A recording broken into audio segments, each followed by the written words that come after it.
Number 1 వశీకరణ మాంత్రికుడు జ్యోతిషాలయం.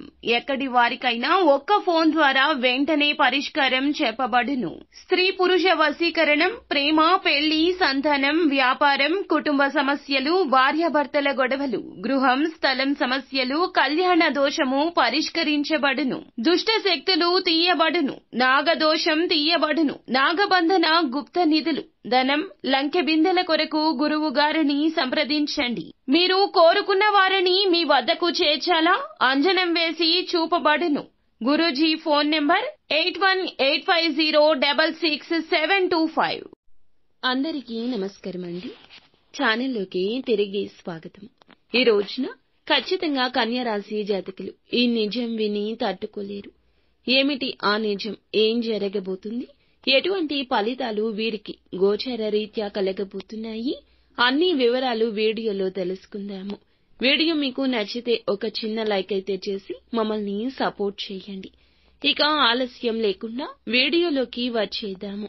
మధ్యాహ్నం 1:30 దాటాక చంద్రుడు అష్టమ స్థానంలోకి ప్రవేశించి రాహు కుజుల దృష్టి తాకుతుంది. మీ జీవితంలో ఇది గూఢ విషయాల బహిరంగంగా భావించబడుతుంది. ముఖ్యంగా మీ వ్యక్తిగత జీవితంలో నమ్మకంపై ఒక పెద్ద గాయం మోపబడుతుంది. మీరు ఆశించిన వారి నుంచి గట్టిగానే దెబ్బ తగలొచ్చు. మీరు నమ్మిన వ్యక్తి మీరు ఊహించని ప్రవర్తన చేస్తారు. గడచిన కాలంలో వారిపై చాలా నమ్మకం పెట్టుకున్నారు. ఇప్పుడు పూర్తిగా భిన్నంగా మారిపోయి మిమ్మల్ని మోసం చేసినట్లు తెలిసే దుస్థితి దాపురిస్తుంది. ఇది కేవలం వ్యక్తిగతం కాదు, ఆర్థికంగా లేదా పరువు విషయంలో కావచ్చు. మీ దగ్గర వారే మీ యొక్క అభివృద్ధి అడ్డుకోవడానికి చేస్తున్న కుట్ర కావచ్చు. ఒక్కసారిగా చెవిన పడుతుంది. వారి మాటల్లో వక్రీభావం ఉంటుంది. ఎవరో ఒకరు రికార్డింగ్ మెసేజ్ లేదా థర్డ్ పర్సన్ ద్వారా ఈ నిజం మీకు తెలుస్తుంది. విన్న వెంటనే అసహనం, దుఃఖం, కోపం కూడా కలగడం సహజమే. కానీ ఆవేశం తగ్గించుకోండి.